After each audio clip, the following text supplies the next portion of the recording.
If you have cattle that you're going to be moving on to forage this fall and winter, you're going to need to track that mineral intake. And Chris, you have some great opportunities for that. We certainly do. When we're looking at the basic nutrition of cattle in Oklahoma, most cattle are going to be consuming a forage-based diet. Right. And over the year, the mineral content of that diet is going to be shifting. And that's relatively hard to measure and hard to predict. Mm-hmm.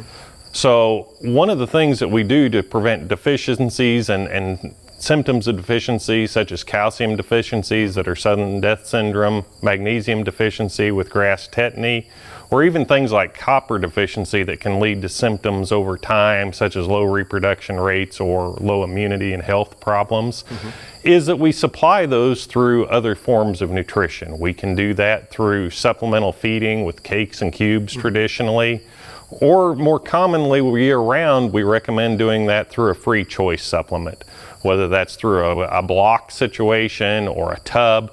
But most frequently, that's going to be through a free choice loose mineral system that we either provide in an open tub that we recommend has drains in the bottom of it, or it's going to be in a covered type tub that either has a flap over the top or a covered roof over it to meet the nutritional needs of those animals. And as you said, as the forage changes throughout the fall and winter, the mineral needs are going to change too. They are. You're dealing with a situation where the forage quality and the minerals in the forage are changing throughout the year. That's very difficult and expensive to measure. So you're also compounding that with the changing needs of the animals as they go through gestation, lactations, and different rates of growth. So that's one of the reasons that we recommend that you provide those year-round and free choice. And you guys have a great tool to help producers track those changes. So one of the things, once you provide that free choice, is to get the actual proper amount in for the animal and making sure that they're consuming enough or not too much of that mineral. If you're not getting enough, you're in a situation where you're not meeting their needs and you may be suffering in performance.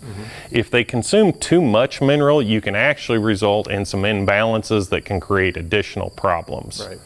So one of the things that we've done for free choice minerals is create a simple card that you can record your mineral type. The label should have a target amount to it that tells you either a range or an amount per head per day in ounces that should be consumed of that mineral. And this card simply helps you record the date that you put your mineral out, how much you put out, and how many animals are in that pasture at that period of time. This card's made easy enough that you can keep it up on your visor so that it's always available in your pickup when you're out putting that out. And we've also created a tool on beefextension.com that once you've filled out the mineral, you can go in and mineral card, you can go on and type in that information. It will calculate your average mineral consumption for those animals, as well as each of the different date periods will calculate your consumption and graph that during the periods of time. And so you can look at that change over a period of time in monitoring your measurements. And all of this is free of charge on your website? That is all free of charge on the website. Okay, thank you much, Chris. And for more information about that link, you can go to our website, sunup.okstate.edu.